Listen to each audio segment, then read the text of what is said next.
When I was 9 years old, I went off to summer camp for the first time, and my mother packed me a suitcase full of books, which to me seemed like a perfectly natural thing to do, because in my family, reading was the primary group activity. And this might sound antisocial to you, but for us, it was really just a different way of being social. You had the animal warmth of your family sitting right next to you, but you were also free to go roaming around the adventure land inside your own mind. And I had this idea that camp was going to be just like this, but better. I had a vision of 10 girls sitting in a cabin, cozily reading books in their matching nightgowns. Camp was more like a keg party without any alcohol. And on the very first day, our counselor gathered us all together, and she taught us a cheer that she said we would be doing every day for the rest of the summer to instill camp spirit. And it went like this. R-O-W-D-I-E, that's the way we spell rowdy, rowdy, rowdy. Let's get rowdy. Yeah. So I couldn't figure out for the life of me why we were supposed to be so rowdy, or why we had to spell this word incorrectly.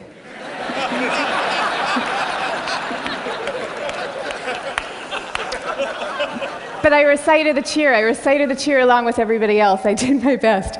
And I just waited for the time that I could go off and read my books. But the first time that I took my book out of my suitcase, the coolest girl in the bunk came up to me and she asked me, "Why are you being so mellow?" Mellow, of course, being the exact opposite of R-O-W-D-I-E.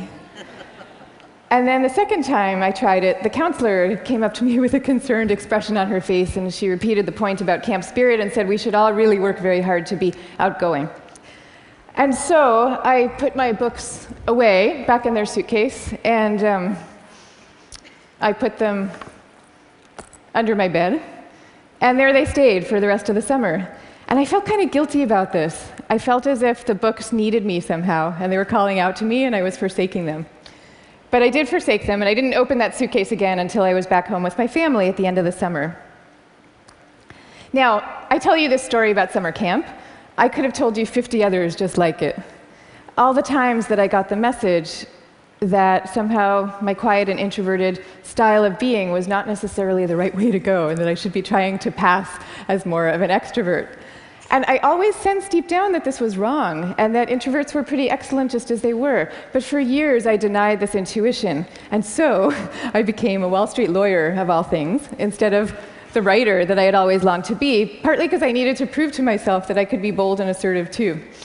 And I was always going off to crowded bars when I really would have preferred to just have a nice dinner with friends. And I made these self-negating choices so reflexively that I wasn't even aware that I was making them. Now, this is what many introverts do, and it's our loss for sure, but it is also our colleagues' loss and our community's loss, and at the risk of sounding grandiose, it is the world's loss, because when it comes to creativity and to leadership, we need introverts doing what they do best. A third to a half of the population are introverts. A third to a half. So that's 1 out of every 2 or 3 people you know. So even if you're an extrovert yourself, I'm talking about your coworkers and your spouses and your children and the person sitting right next to you right now. All of them subject to this bias that is pretty deep and real in our society. We all internalize it from a very early age without even having a language for what we're doing.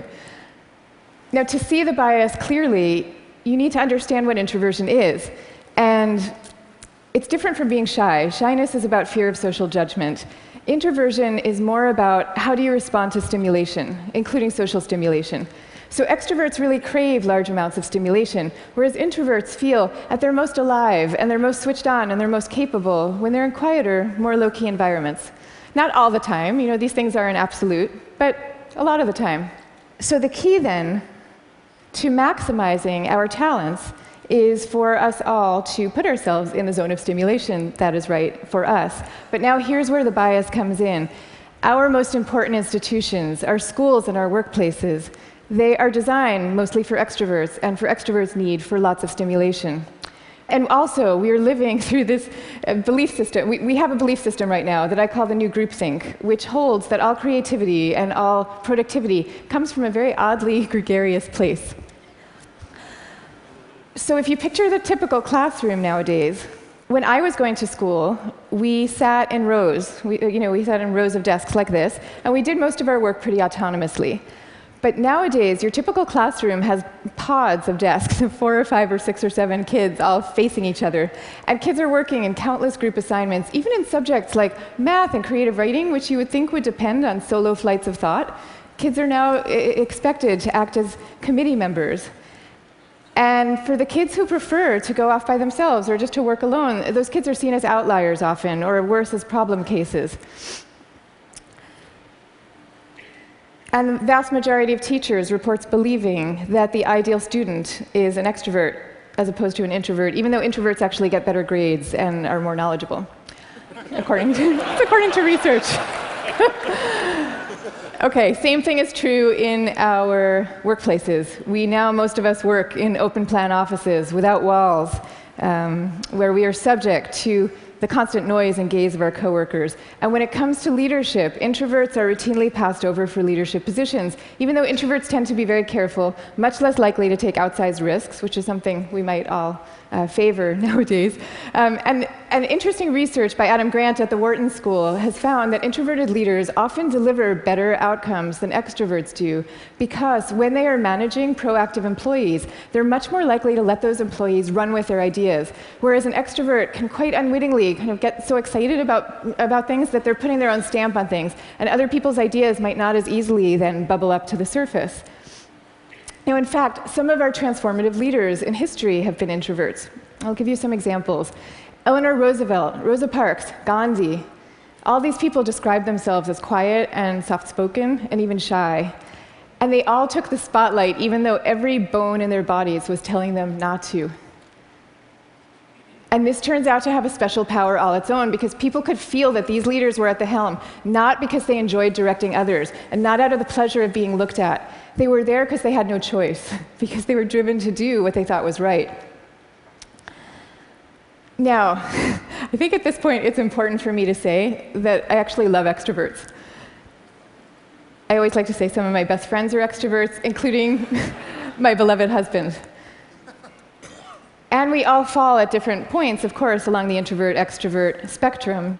Even Carl Jung, the psychologist who first popularized these terms, said that there's no such thing as a pure introvert or a pure extrovert. He said that such a man would be in a lunatic asylum if he existed at all. And some people fall smack in the middle of the introvert-extrovert spectrum, and we call these people ambiverts. And I often think that they have the best of all worlds. But many of us do recognize ourselves as one type or the other. And what I'm saying is that culturally, we need a much better balance. We need more of a yin and yang between these two types. This is especially important when it comes to creativity and to productivity, because when psychologists look at the lives of the most creative people, what they find are people who are very good at exchanging ideas and advancing ideas, but who also have a serious streak of introversion in them. And this is because solitude is a crucial ingredient often to creativity. So Darwin, he took long walks alone in the woods and emphatically turned down dinner party invitations. Theodore Geisel, better known as Dr. Seuss, he dreamed up many of his amazing creations in a lonely bell tower office that he had in the back of his house in La Jolla, California. And he was actually afraid to meet the young children who read his books for fear that they were expecting him to be this kind of jolly Santa Claus-like figure and would be disappointed with his more reserved persona. Steve Wozniak invented the first Apple computer sitting alone in his cubicle in Hewlett-Packard, where he was working at the time. And he says that he never would have become such an expert in the first place had he not been too introverted to leave the house when he was growing up. Now, of course, this does not mean that we should all stop collaborating. And case in point is Steve Wozniak famously coming together with Steve Jobs to start Apple Computer. But it does mean that solitude matters, and that for some people, it is the air that they breathe.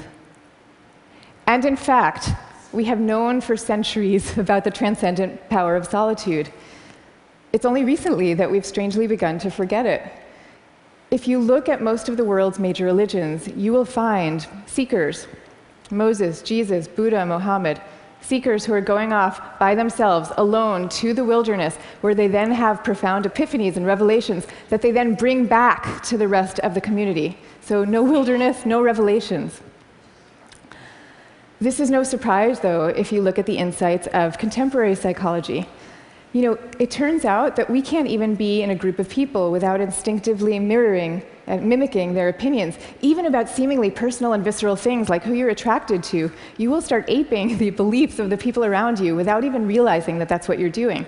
And groups famously follow the opinions of the most dominant or charismatic person in the room, even though there's zero correlation between being the best talker and having the best ideas. I mean, zero. So you might be following the person with the best ideas, but you might not. And do you really want to leave it up to chance? Much better for everybody to go off by themselves, generate their own ideas, freed from the distortions of group dynamics, and then come together as a team to talk them through in a well-managed environment and take it from there. Now, if all this is true, then why are we getting it so wrong? Why are we setting up our schools this way and our workplaces? And why are we making introverts feel so guilty about wanting to just go off by themselves some of the time? One answer lies deep in our cultural history. Western societies, and in particular the US, have always favored the man of action over the man of contemplation. But in America's early days, we lived in what historians call a culture of character, where we still, at that point, valued people for their inner selves and their moral rectitude. And if you look at the self-help books from this era, they all had titles with things like character, the grandest thing in the world. And they featured role models like Abraham Lincoln, who was praised for being modest and unassuming. Ralph Waldo Emerson called him a man who does not offend by superiority. But then we hit the 20th century, and we entered a new culture that historians call the culture of personality. You know, what happened is we had evolved from an agricultural economy to a world of big business. And so suddenly people are moving from small towns to the cities. And instead of working alongside people they've known all their lives, now they are having to prove themselves in a crowd of strangers. So quite understandably, qualities like magnetism and charisma suddenly come to seem really important. And sure enough, the self-help books change to meet these new needs. And they start to have names like How to Win Friends and Influence People. And they feature as their role models really great salesmen. So that's the world we're living in today. That's our cultural inheritance. Now, none of this is to say that social skills are unimportant. And I'm also not calling for the abolishing of teamwork at all. You know, the same religions who send their sages off to lonely mountaintops also teach us love and trust. And the problems that we are facing today in fields like science and in economics are so vast and so complex that we are going to need armies of people coming together to solve them, working together. But I am saying that the more freedom that we give introverts to be themselves, the more likely that they are to come up with their own unique solutions to these problems. So now, I'd like to share with you what's in my suitcase today.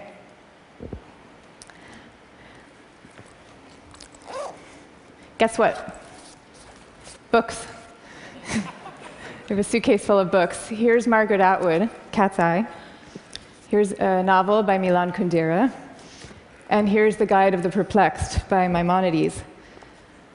But these are not exactly my books. I brought these books with me because they were written by my grandfather's favorite authors. My grandfather was a rabbi, and he was a widower who lived alone in a small apartment in Brooklyn that was my favorite place in the world when I was growing up, partly because it was filled with his very gentle, very courtly presence, and partly because it was filled with books. I mean, literally, every table, every chair in this apartment had yielded its original function to now serve as a surface for swaying stacks of books. Just like the rest of my family, my grandfather's favorite thing to do in the world was to read. But he also loved his congregation, and you could feel this love in the sermons that he gave every week for the 62 years that he was a rabbi. He would take the fruits of each week's reading, and he would weave these intricate tapestries of ancient and humanist thought, and people would come from all over to hear him speak. But here's the thing about my grandfather. Underneath this ceremonial role, he was really modest and really introverted, so much so that when he delivered these sermons, he had trouble making eye contact with the very same congregation that he had been speaking to for 62 years. And even away from the podium, when you called him to say hello, He would often end the conversation prematurely for fear that he was taking up too much of your time. But when he died at the age of 94, the police had to close down the streets of his neighborhood to accommodate the crowd of people who came out to mourn him. And so these days, I try to learn from my grandfather's example in my own way. So I just published a book about introversion, and it took me about 7 years to write. And for me, that 7 years was like total bliss, because I was reading, I was writing, I was thinking, I was researching. It was my version of my grandfather's hours a day alone in his library. But now, all of a sudden, my job is very different. And my job is to be out here talking about it, talking about introversion.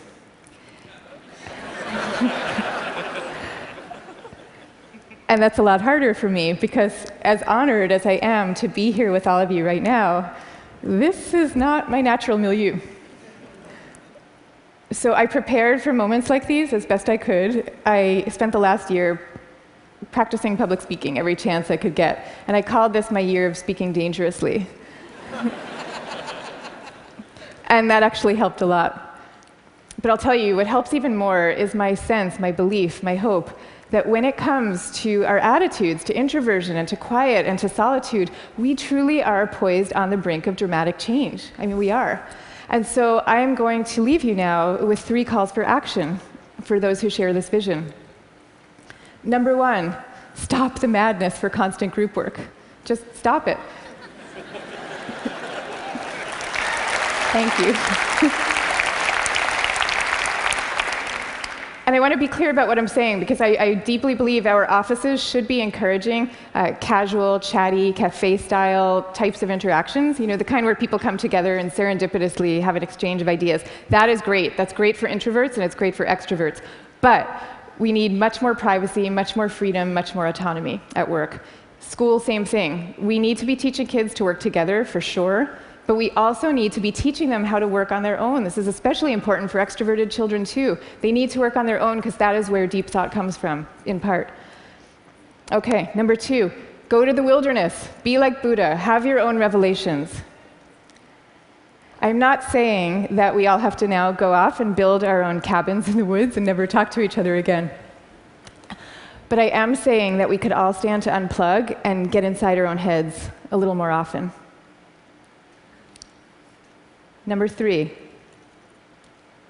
take a good look at what's inside your own suitcase and why you put it there. So extroverts, maybe your suitcases are also full of books, or maybe they're full of champagne glasses or skydiving equipment. Whatever it is, I hope you take these things out every chance you get and grace us with your energy and your joy. But introverts, you being you probably have the impulse to guard very carefully what's inside your own suitcase. And that's okay. But occasionally, just occasionally, I hope you will open up your suitcases for other people to see, because the world needs you and it needs the things you carry. So I wish you the best of all possible journeys and the courage to speak softly. Thank you very much. Thank you. Thank you. Thank you. Thank you.